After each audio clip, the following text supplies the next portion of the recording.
시편 17절에서 32절 말씀을 가지고 고난을 이기게 하시는 말씀, 고난을 이기게 하시는 말씀.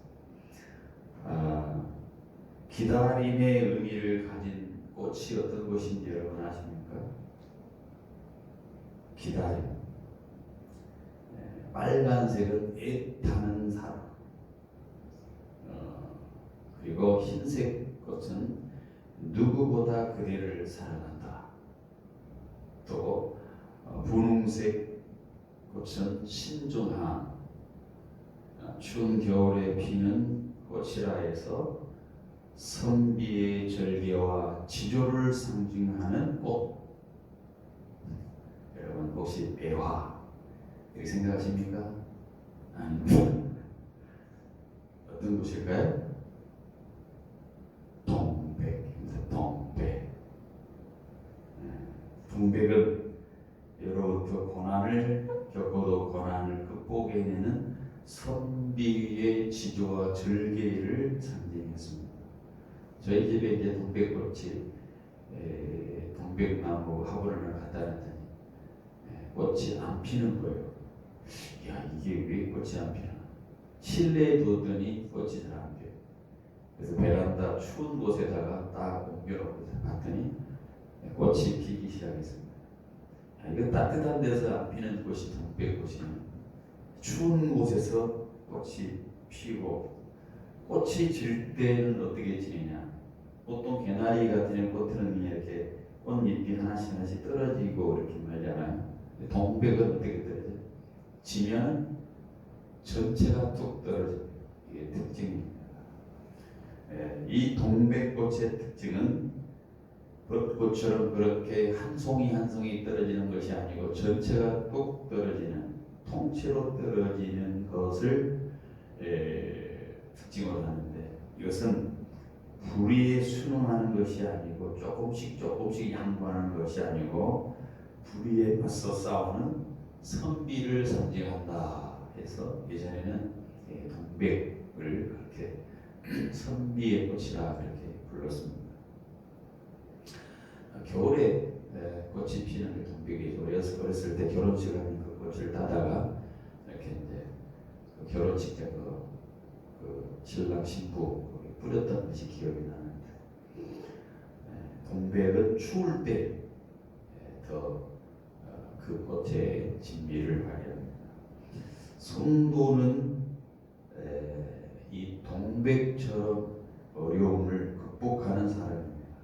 하나님을 섬기는 사람은 이 추운 겨울을 이겨내고 새빨간 꽃을 피우는 동백처럼 어려운 상황, 그 어려운 상황 속에서도 변함없이 꾸준히 하나님을 향한 믿음을 지켜나가면서 고난을 잘 극복하는 사람, 이런 사람이 성도의 특징입니다.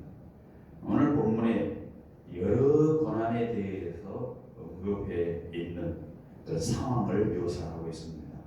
19절에 보니까 나그네와 같이, 나그네처럼 살아가는 것이 인생이다, 이렇게 돼요. 나그네. 이 나그네라고 하는 것은 이 땅에서 살아가면서도 어디에다 마음둘 곳이 없는 그런 상황, 성도의 삶이 그렇다는 거예요. 또 22절에 성도의 대적들이 많이 있는데 비난과 멸시를 받는 사람으로 표현되어 있습니다. 목숨을 걸고 신앙을 지키면, 신앙을 지킨다고 사람들은 비난해. 그리고 세상의 흐름에 그냥 좀 붙어나가면은, 야, 성도는 저 사람 예수 믿는다고 했으니 별 세상 사람과 차이 없네, 이렇게 하면서 또 비난하고, 이게 성도의 대적들이 비난과 멸시를 한다. 25절에는 또 성도를 진토에 두는다, 이렇게 표현하고 있습니다. 무덤 위에 뿌려진 흙을 진토라고 하는데 죽음으로 내려간다라고 하는 의미를 가지고 있다는 거죠. 성도는 마치 세상의 수많은 그러한 문제들, 고난들, 핍박들이, 그런 상황들이 마치 죽음처럼 몰려온 것 같은 그런 것을 묘사하고 있습니다. 우리가 알고 있듯이 수많은 믿음의 선배들이 예수님 때문에 순교했던 것, 우리 역사를 통해서, 성경의 역사를 통해서, 기독교의 역사를 통해서 잘 알고 있습니다. 마지막에 오늘 그 28절에는 또 영혼이 눌린다라고 하는 표현을 쓰고 있습니다. 영혼이 눌린다. 성도는 영혼이 눌린다고. 이 마음 속에 큰 비통함, 또 고통으로 인해서 마음이 눌려 있는 상태 같은 그런 자가 성도의 삶입니다.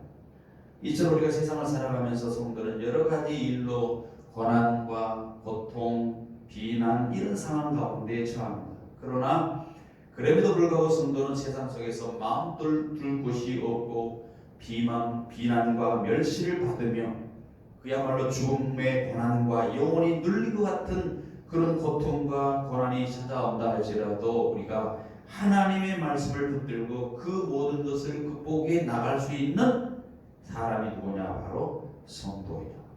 그 고난을, 그 비난을, 그 모든 어려움을 극복해 나갈 수 있는 이유가 뭘까? 할 때 성경은 하나님의 말씀 때문이라라고 시인은 기록하고 있는 것을 보게 됩니다.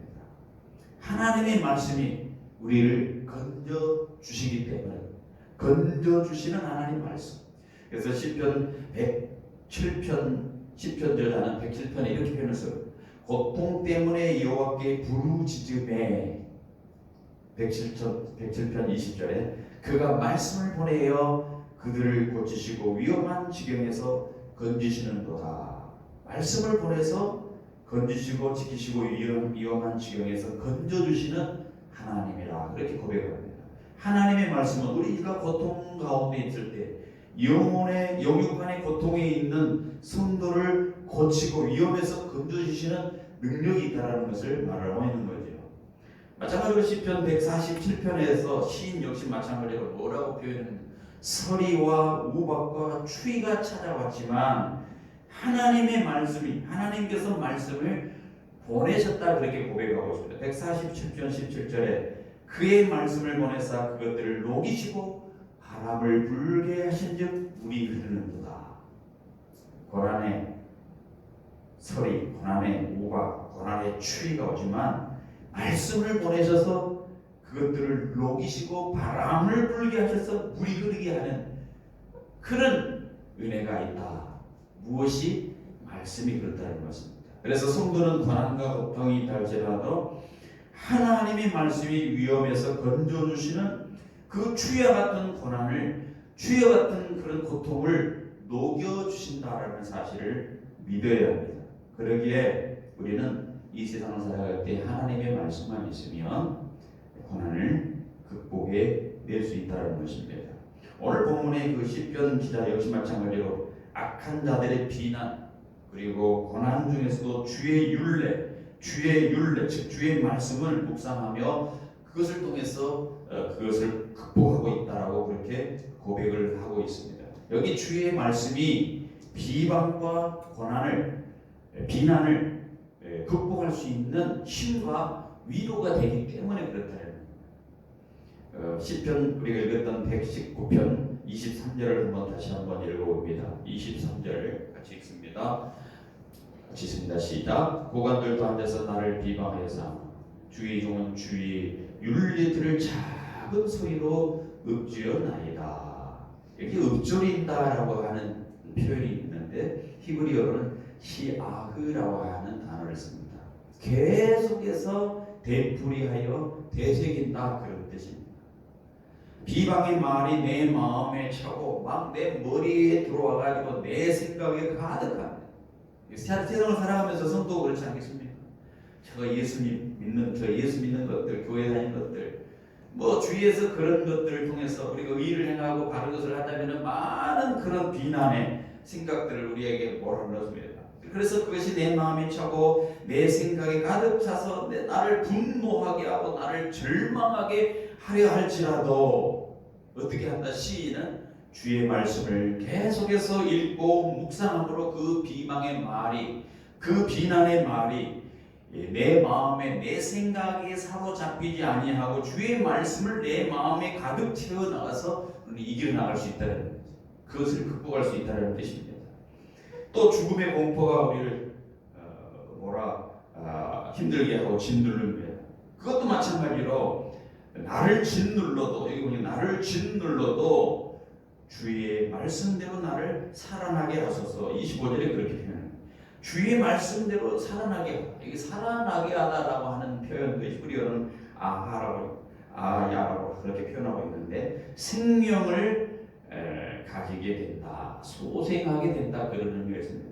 즉 죽었던 사람을 생명을 얻게 하는 그런 단어를 쓸 때 쓰는 그 단어인데, 우리의 영혼이 죽어 있지만 약의 고통으로, 고난으로, 비난으로, 그야말로 우리가 마음이 짓눌리고 생각이 마음이 큰 같은 것을 통해서 우리가 힘들어하고 죽어 있는 것 같지만, 죽었지만은 하나님의 말씀이 다시 살아나게 한다라는 거예요.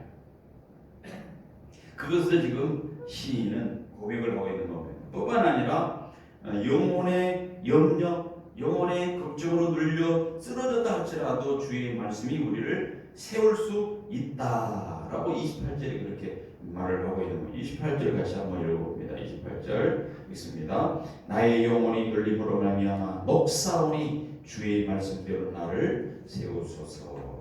녹았다, 세운다, 주의 말씀대로 나를 세우소서. 이 세운다라고 하는 말은 히브리어로 쿰입니다. 쿰. 손을 잡아 일으킨다. 예수님께서 죽은 소녀가 있었잖아요. 그 소녀의 달리다 쿰 그랬잖아요. 달리다 쿰. 그때 쓰는 단어예요.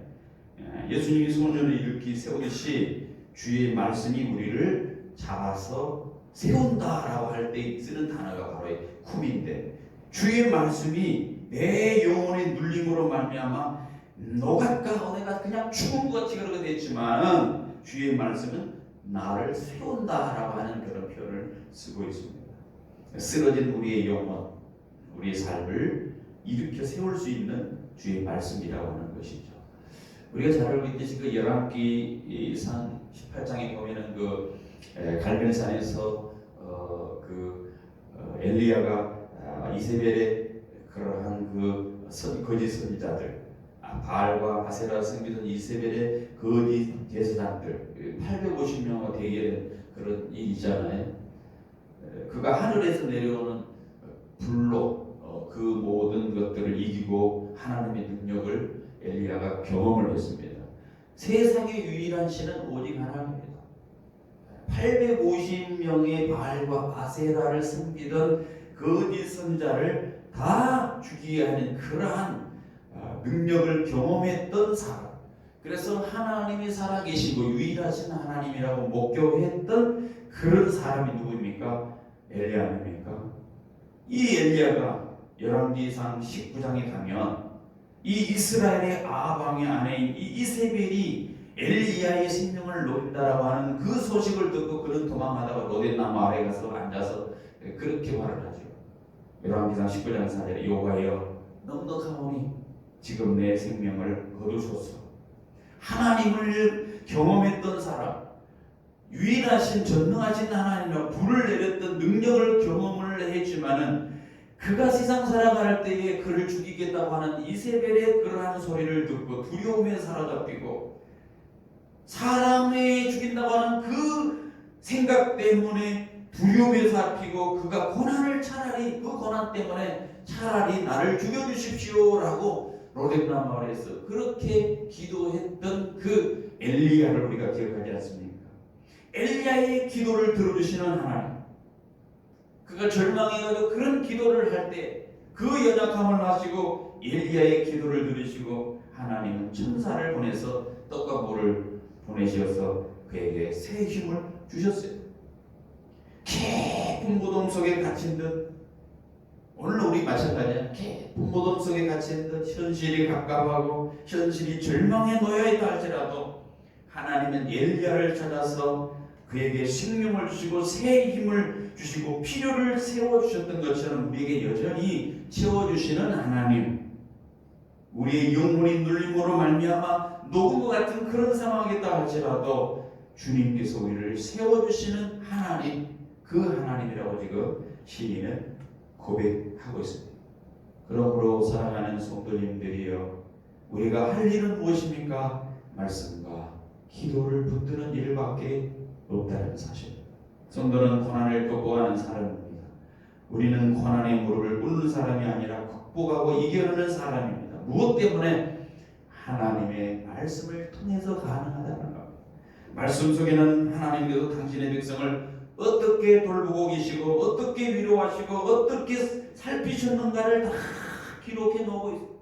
하나님이 어떻게 당신의 뜻을 그 사람들을 통해서 증거하고 나타냈는가를 눈에 보여주고 있습니다. 말씀 속에는 죄 가운데 고통당하는 인간의 모든 인간들을 향한 위로와 구원하기 위해서 당신의 아들을 세상에 보내주신 그 사랑이 말씀 속에 나타나 녹아져 있기 때문에 그 말씀을 붙드는 것이야말로 우리의 삶을 절망하지 않고 고난 가운데서 이겨내는 길이라는 것입니다. 우리 매일 시간을 정해놓고 우리가 말씀을 읽어야 될 이유이고 묵상해야 될 이유입니다. 말씀을 읽는 그러한 마음, 그리고 그 마음 읽지 않는, 말씀을 읽는 사람하고 읽지 않고 살아가는 삶은 분명히 미래는 차이. 지금 바로 앞에서는 뭐 잘 모르잖아요. 말씀을 읽는 사람과 안 읽는 사람하고 차이가 있을까? 그러지만 그렇지 않습니다. 하루 한 장이라도 우리가 말씀을 읽고 묵상하고 그 말씀 가운데 내가 하나님께서 나를 만져주시고 위로해 주시는 그 말씀, 그것을 자신의 메시지로 삼고 살면 우리는 아무리 앞에 막막하더라도 우리는 세상을 이겨갈 수 있는 새 힘을 얻게 될 줄 믿습니다. 그러므로 우리가 세상에 다가오는 여러 가지 조급함, 그런 긴장함을 다 풀고 편안하게 있는 말씀을 읽을 수 있는 시간과 기도할 수 있는 공간을 정해서 구분해서 하나님께 헌정히 나아가 말씀을 묵상하고 기도에 집중해 기도하면 기도의 시간이 일생이 얼마나 소중한 시간이었는지를 우리는 지금은 당장 모르지만 지금 이렇게 수요일 기도에 나와서 기도하는 이 시간이 그 대단한 것인가 지금은 당장 모르지만 이 시간이 얼마나 소중한 시간이었는지 이후에 분명히 깨닫게 될 것입니다. 고난을 이기게 하시는 주의 말씀을 매일 시편의 기자처럼 사모하며 묵상하고 위로해 주시는 하나님께 간절히 기도할 때 우리는 이 고난, 시련, 아픔, 상처가 있는 모든 것을 극복하고 그 모든 죄악들을 이겨낼 수 있는 힘을 누리게 될 것입니다. 여러분과 제가 이런 은혜가 있기를 간절히